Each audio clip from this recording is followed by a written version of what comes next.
Почитувани добар ден. Гостин во неделното интервју на Радио Слободна Европа е Фатмир Битики, актуелен пратеник во Собранието и вице-премиер за економски прашања во владата на СДСМ и ДУИ, која што е во заминување. Господине Битики, мандатарот на новата влада Христијан Мицкоски поднесе до Собрание предлог измени на Законот за енергетика, во кој вели дека нема да дозволи поскапување, односно зголемување на цената на електричната енергија. Дали како опозиција ќе ги поддржите овие измени? Секако ќе видиме. Ја мислам дека со тоа што можев да го прочитам од неговите изјави, он сака во суштина да му се продолжи лиценцата на универзалниот снабдувач, затоа што зборуваме за исто универзален снабдувач и дополнително јас ќе го поддржам тој закон затоа што признава ВМРО ДПМН и дека сме направиле добра тендерска постапка заради тоа што сме успеале да намалиме маржата на добивка која што ја тарифира ЕВН кон граѓаните и секако бидејќи е наш резултат, исход од доброто работење и грижа за државата, секако ќе го поддржиме тој закон затоа што сметам дека се што е во добро на граѓаните ќе треба да се поддржи. Кога сме кај делот на енергетиката, се чини дека тоа ќе биде во фокусот и на новата влада, предводена од ВМРО ДПМН и од Вреди, и тоа преку новото Министерство за енергетика, рударство и минерални суровини. Па би сакал да ве прашам, еве, како поранешен вице-премиер за економски прашања, што според вас треба да донесе раздвојувањето на енергетиката од економијата? На начинот на како е направено, стравувам и особено затоа што има најави веќе од опозиционата партија, тоест ВМРО ДПМН, дека веќе првите денови од нивното владење ќе има промоција на одредена инвестиција во енергетика. Стравувам дека ќе се вратиме на времињата на нетранспарентност и отчетност во владењето на оваа структура на луѓе, кој што сметам дека беше заборавено како изгледа, затоа што во последните 7 години во суштина се обидувавме секоја една постапка, особено кога е поврзана со стратешките сектори и е во полза на интерес на граѓаните тоа да биде на транспарентен начин. Јас само ќе кажам колкава беше дискусијата за стратешките инвестиции во енергетиката, кои што беа преговарани преку 2,5 години во институциите, не надвор од институциите, и имаше дилеми од граѓаните, од сегашната опозиција за тоа како они ги гледаат стратешките инвестиции во енергетика. И второ, мислам дека ќе отвори една пандорина кутија, затоа што нашата држава се уште нема дефинирано што ќе правиме кон сегментот на рударството како индустрија. Јас се плашам дека сето тоа што успеавме заради интересот на граѓаните да го елиминираме или не го направиме. Јас само ќе кажам 2 такви инвестиции во рударството во кои што граѓаните дури има референдум и се изјаснија дека не би требало да бидат направени, а тоа е Казандол, тоест во јужниот дел на државата, во Гевгелискиот регион и Ловица. Сметам дека со одвојувањето во такво ресорно министерство ќе дојдеме дека наскоро ќе ги видиме како се отвараат овие и тогаш баш ме интересира каква ќе биде реакцијата на граѓаните и одредените невладини организации кон овој феномен. Гледате ли можеби некои партиски или бизнис интереси во одвојување на ова како посебно министерство? Сметам дека интерес секако партиски.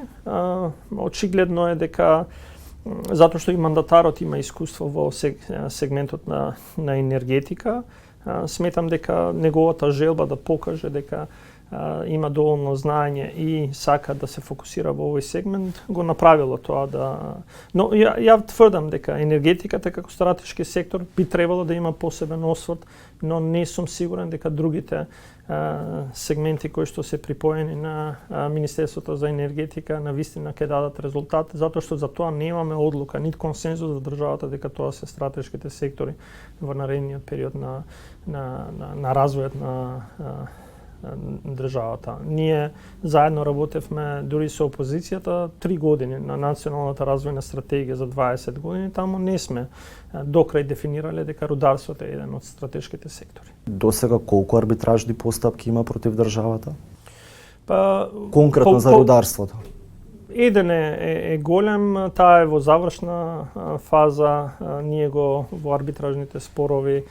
Тоа е поврзано со еден арбитражен суд, спор кој што е почнат во 2012 година со одлука на тогашната ВМРО ДПМН и владата со давање на концесија за Казандол, во кој што нивни бивши функционери биле дел од целата инвестиција, украинска, македонска инвестиција со доста корозивен капитал, морам да кажам. Таа е во завршна фаза и тоа е еден од најголемите арбитражни спорови. Мицкоски најави задолжување од 1 милиарда евра, што според вас тоа ќе значи за јавниот долг на државата? Нашите проценки укажуваат дека задолжувањето во овој момент од 58,6% колку што е задолжувањето на државата, на целиот јавен долг, ќе отиде на некаде 66%, со другото задолжување веројатно ќе се доближиме на 70%, па граѓаните, веројатно на граѓаните ќе треба да им се одговори како одеднаш сите коментари дека државата е презадолжена затоа што сме близко до 60%, кој што е една рамка кој што е ставено со договорот во Мастрихт за задолжување, одеднаш 66 или 70% не е проблематичен. И второ, сметам дека и мандатарот, и партијата, и тие кои што ќе бидат на власт, ќе треба да одговорат на граѓаните кој бил мандатот за да се испреговара едно такво задолжување додека биле во опозиција со билатерална земја, со една земја, без разлика што таа земја е земја на Европска унија, затоа што знаеме дека нивниот бивш лидер престојува во таа земја, па дали можеби не зборуваме за корозивен капитал кој што се враќа во нашата земја под превезот на задолжување. Господин Битики, бевте првиот потпредседател на Социјалдемократскиот сојуз кој поднесе оставка веднаш по изборите. На една недела сме пред внетрепартиски избори, што би се рекло, нели, одржување на Конгресот. Како ја оценувате досегашната трка за внетрепартиски избор на прв човек на партијата? Сметам дека изборната кампања за председател не се одвива на најдобар начин, ќе кажам, затоа што не сите учесници во изборната кампања веруваат целосно на вредностите на Социјалдемократскиот сојуз и на идеологијата и забораваат дека ова не е лична битка. Ова е битка за партијата, ова е битка за државотворна партија која што покажала низ децении дека се грижи за сите. На кого конкретно мислите кога велите? Па мислам дека самите ќе проценат не многу, еден од четворицата. Луѓе кои што претходно бойкотирале или воопшто не ги подржувале партиските активности, а секогаш добивале од НЕЗ, не може да претендира за председателскиот врв. Господин Витики, своевремено бевте во анкетите најавувани како потенцијален консензуален председател на државата. Ете, тоа не се случи. Меѓутоа би ве прашал зошто не се кандидиравте за председател на Социјалдемократскиот сојуз? Во овој момент моите проценки, иако секојдневно размислував да аплицирам да се кандидирам за председател на Социјалдемократскиот сојуз, укажуваа дека на партијата, првенствено на партијата, и на членовите на Социјалдемократскиот сојуз не им треба дополнителна фрагментација и групирање.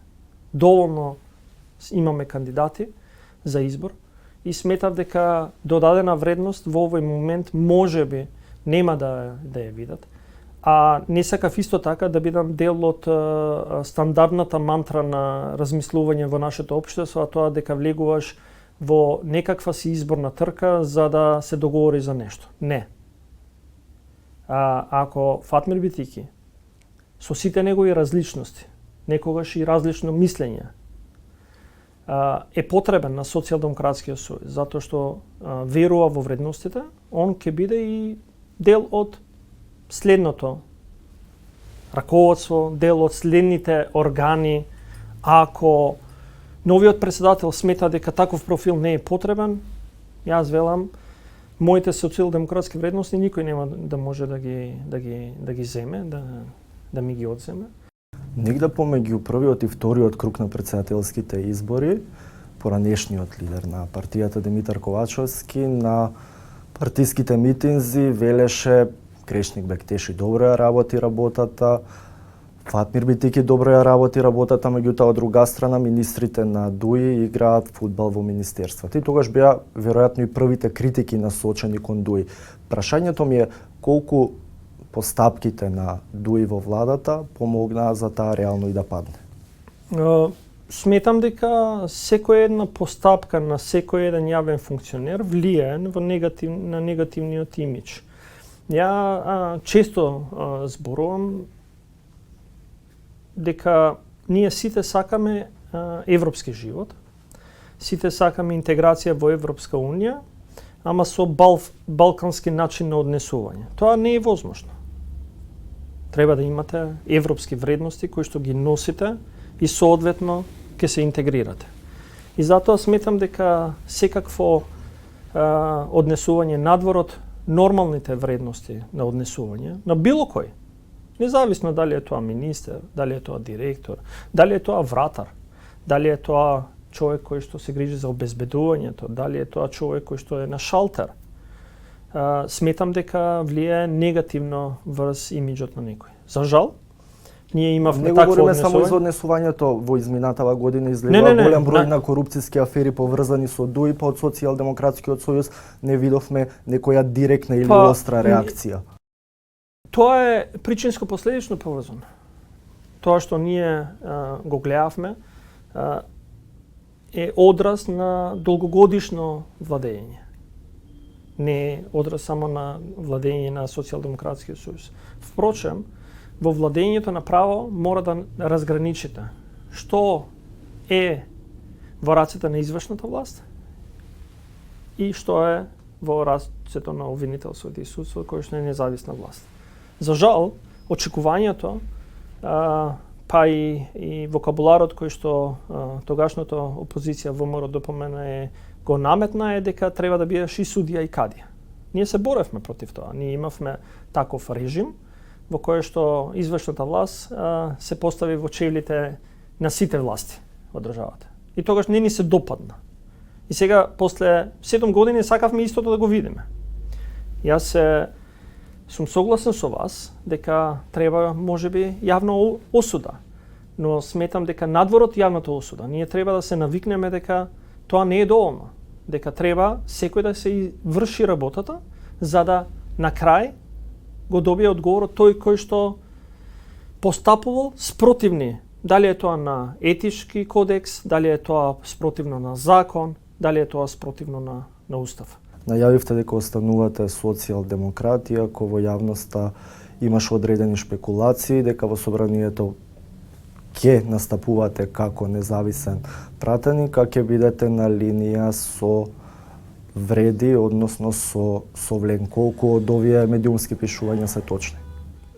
Мислам дека е на ниво на шпекулација, не верувам на шпекулација, но никогаш нема да ми се одземе правото да делувам независно, кога треба да се одлучи и сметам дека мојот глас е битен. Граѓаните го очекуваат дека ние нема да правиме компромиси лични, туку ќе дадеме и се вложиме севкупно за они да добијат највише што е возможно. Така да ќе продолжам да го користам правото да гласам онака по моје убедување, секако дел од пратеничката група на Социјалдемократскиот сојуз. Ако не стигнеме консензус помеѓу пратеничката група, секако затоа и тоа јавно ќе го кажам, дека кога ќе оценам дека можеби ставот е различен мој наспроти пратеничката група, ќе кажам зошто е тоа така и тоа ќе биде начинот на функционирање. Во овој момент никаков друг начин на функционирање на Фатмир Битики во собранието нема да го видите. Господин Битики, ви благодарам на разговор. Благодарам и вам на поканата. Почитувани, вие го гледавте неделното интервју на Радио Слободна Европа. До гледање.